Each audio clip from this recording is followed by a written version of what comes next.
Good afternoon, everybody. Is the microphone on? Can everyone hear me? Great. Thanks, Davina, for the introduction. Thanks, Natasha, for a fantastic talk on fatigue, which has made me realise, if nothing else, how many common sense things we all need to do in our lives that are fiendishly difficult to achieve, like sleep hygiene and planning your day. For most of us, even if we don't have lupus, those things are very hard to achieve, especially in our busy lives. I am not an expert in lupus. I am a kidney specialist, and I have obviously come across patients with lupus before, but I'm going to change tack slightly and talk not about lupus per se, but about something that you may or may not be able to do. I've been on both sides of the fence. I'm a clinician, but I've also been a patient, and I've been in positions where the first question that's popped into my head is there anything I can do? And very often the answer to that is, well, we have these treatments, this is what you should take, and there are some basic things. If you're smoking, maybe you'd be advised to stop smoking. But very often the answer is, well, other than that, there isn't a huge amount that you can do to change a situation. And I would put to you today that perhaps there are some things that we can do. I am going to say a few things that might be deliberately provocative. If you are tweeters, then maybe you want to preface your tweet with a 140-character disclaimer that whatever I'm going to say is deliberately provocative, and I will be making some generalized sweeping statements.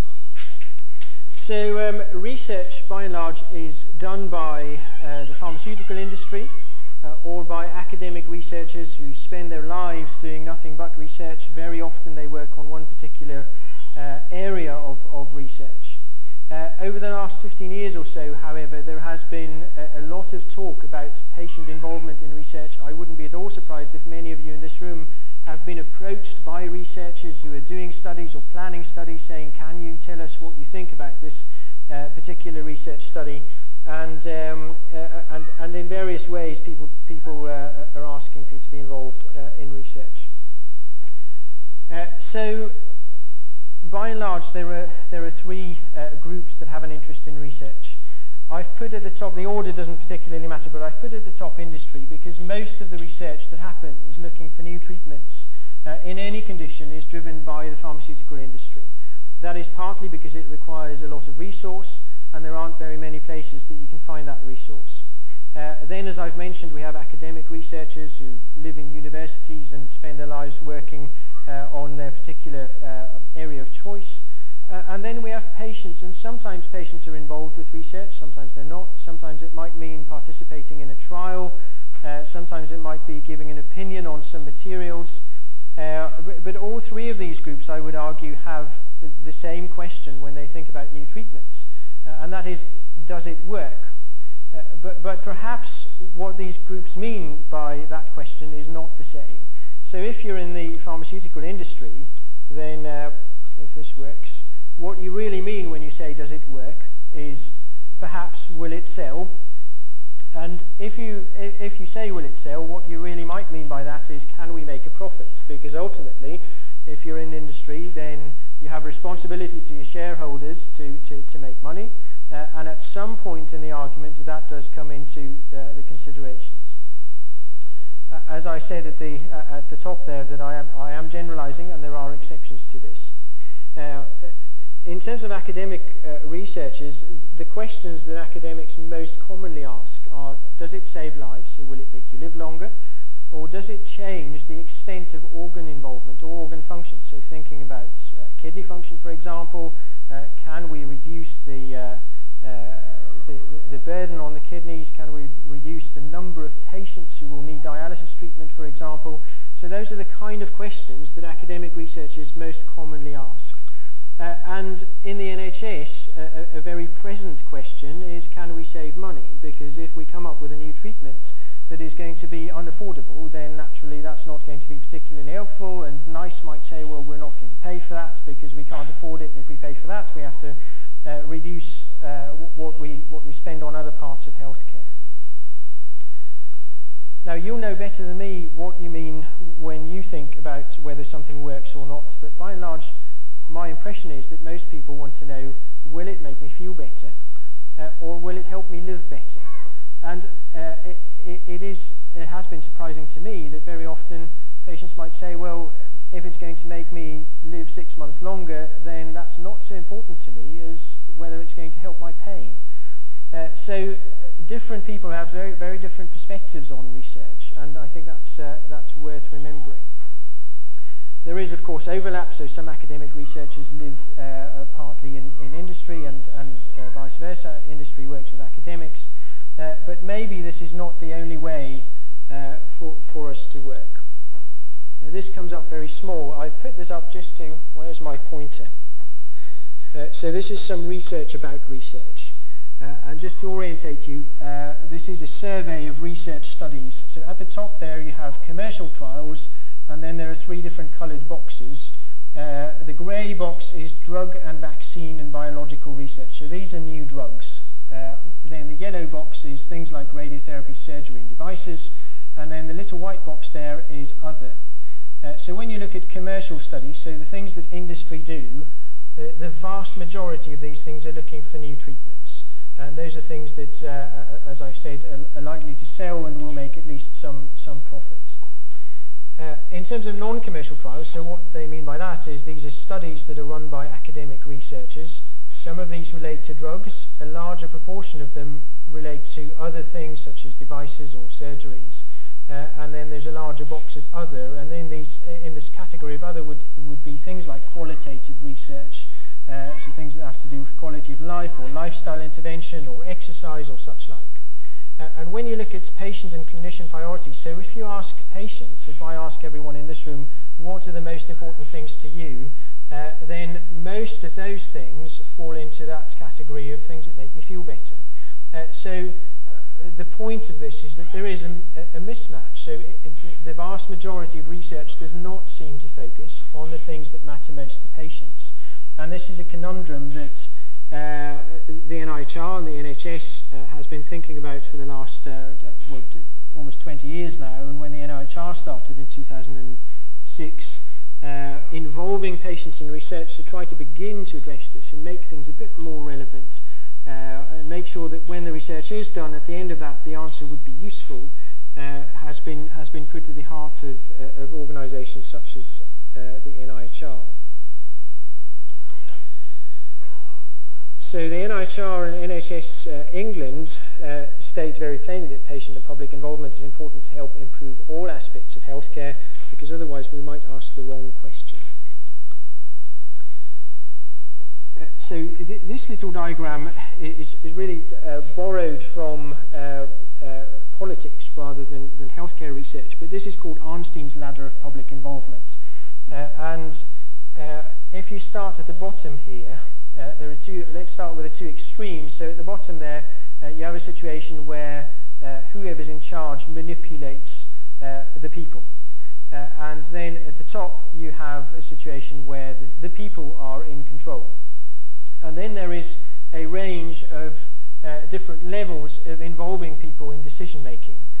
So you have manipulation, then you have therapy, and then in the middle here you have things such as informing people. So I make a decision, I tell you what that decision is, and you feel informed. I can tick the box that you've been informed, and that is often viewed as patient involvement. According to Arnstein, that's just tokenism. These things are debatable, and of course these are not cast in stone, how you interpret these, but it is a principle. So consultation is where I ask you, well, what do you think? Well, that doesn't mean that I'm going to take that into account. If, for example, and I am making some generalizations here again, but if, for example, I'm applying for funding for a research study, part of that funding application means that I need to fill out a box that says patient and public involvement, then of course I'm going to have to consult patients in order to fill out that box on my application form in order to be eligible for the funding.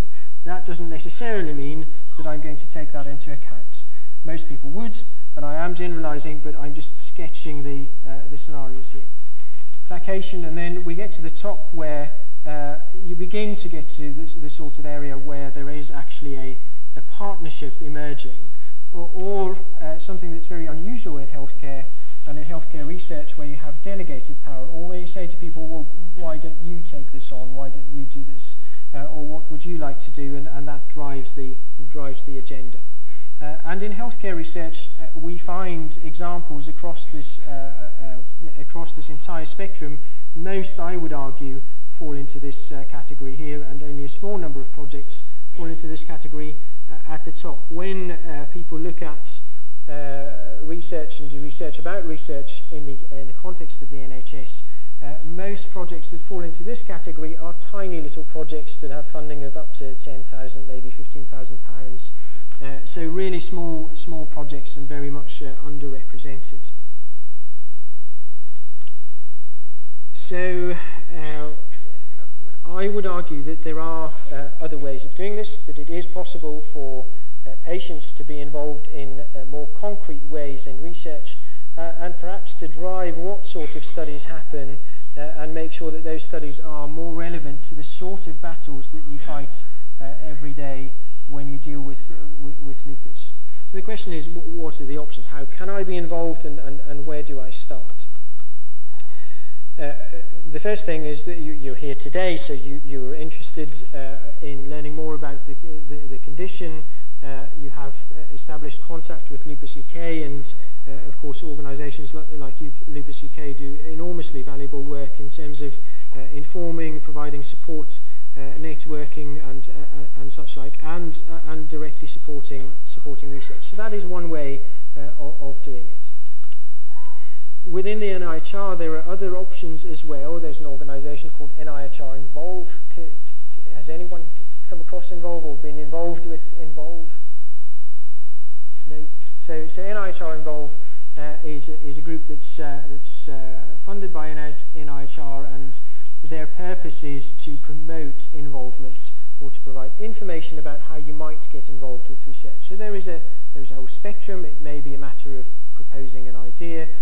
It may be at the other end of the spectrum, maybe becoming part of a study team, or peer reviewing grant applications, or being part of a research group. So NIHR Involve you can find online. They have a variety of resources of how you might get involved with research. There is also an organisation now within NIHR called the James Lindt Alliance. So the James Lindt Alliance have at their heart setting research priorities. So they have a formal process for how this is done. They work with specialists in a particular field and with patient groups and with funders of research. They get them all together, and then they have a formalised process which typically lasts about 18 months, where they have a series of consultations and they explore what things matter most and what are the most important research questions.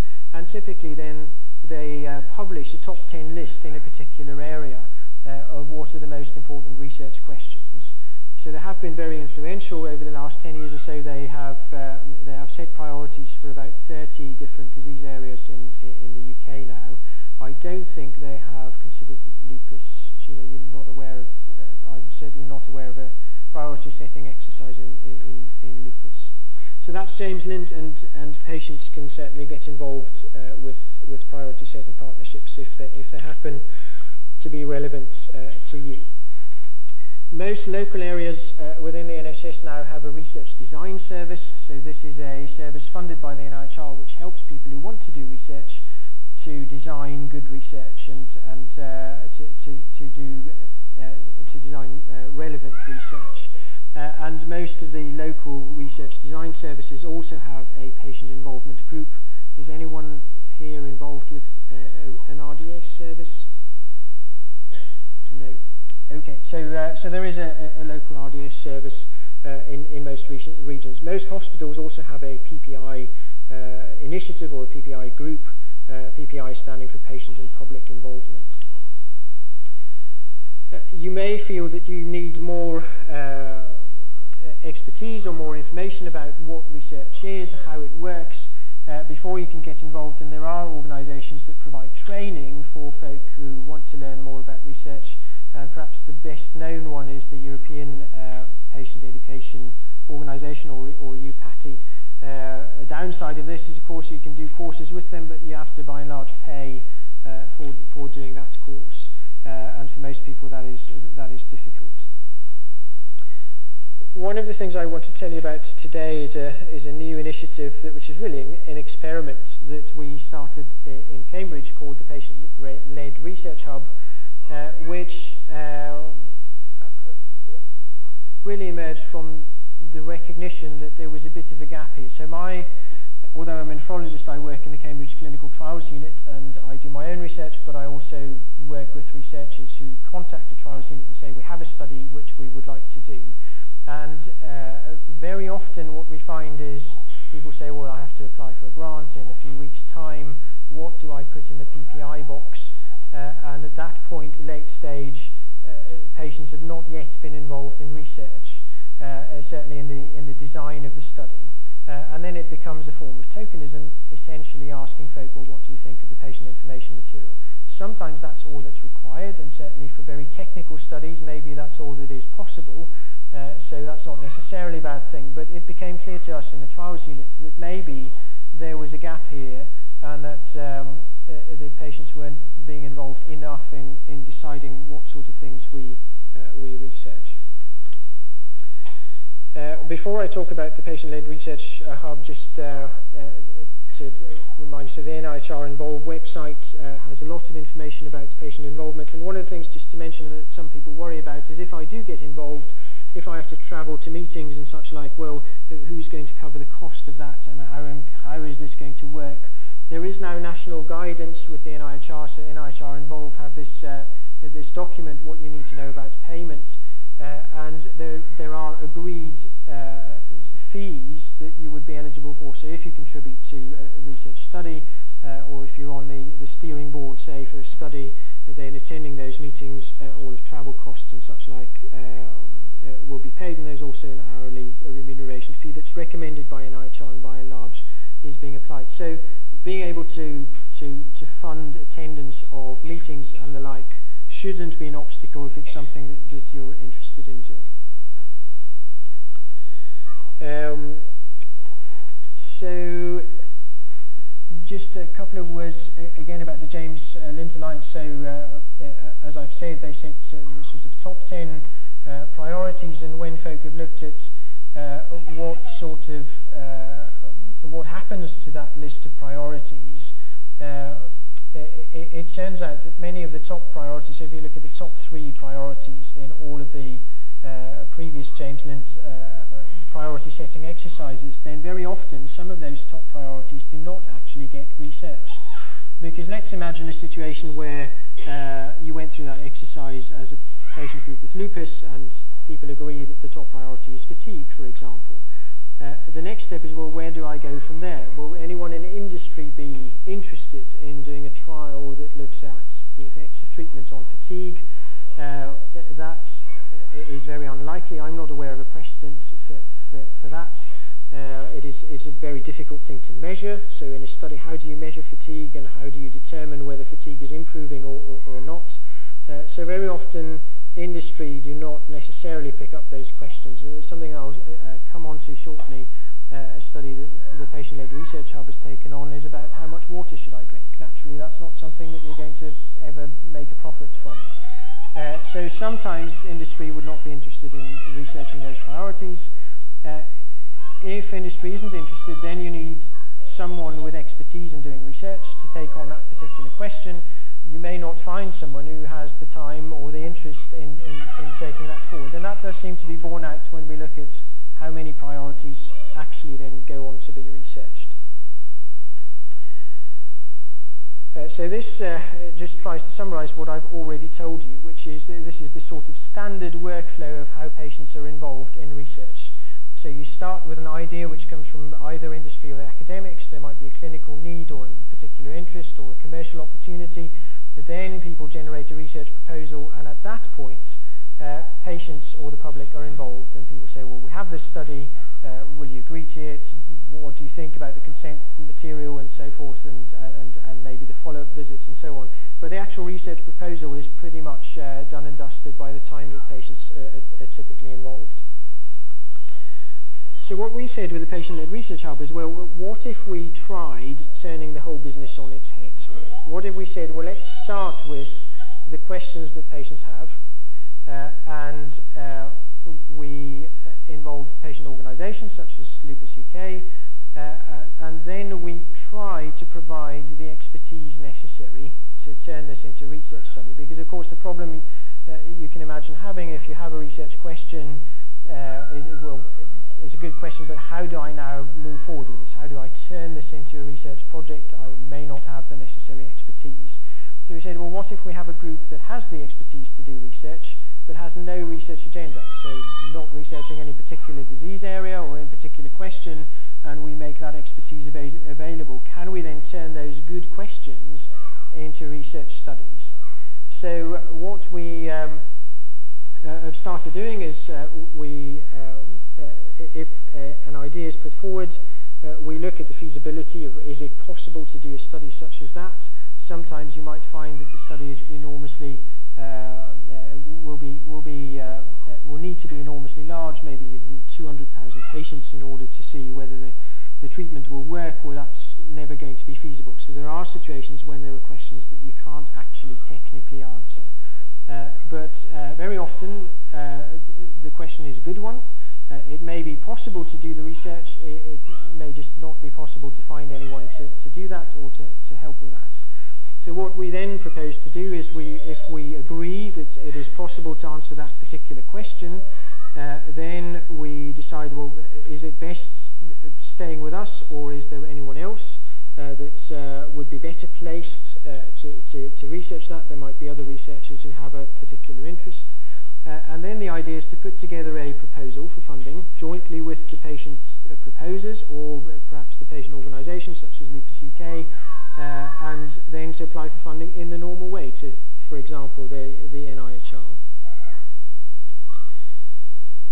So we started in May of last year, really as an experiment to see how things went with this. We reside within the Cambridge Biomedical Research Centre, but our activities are not restricted to Cambridge.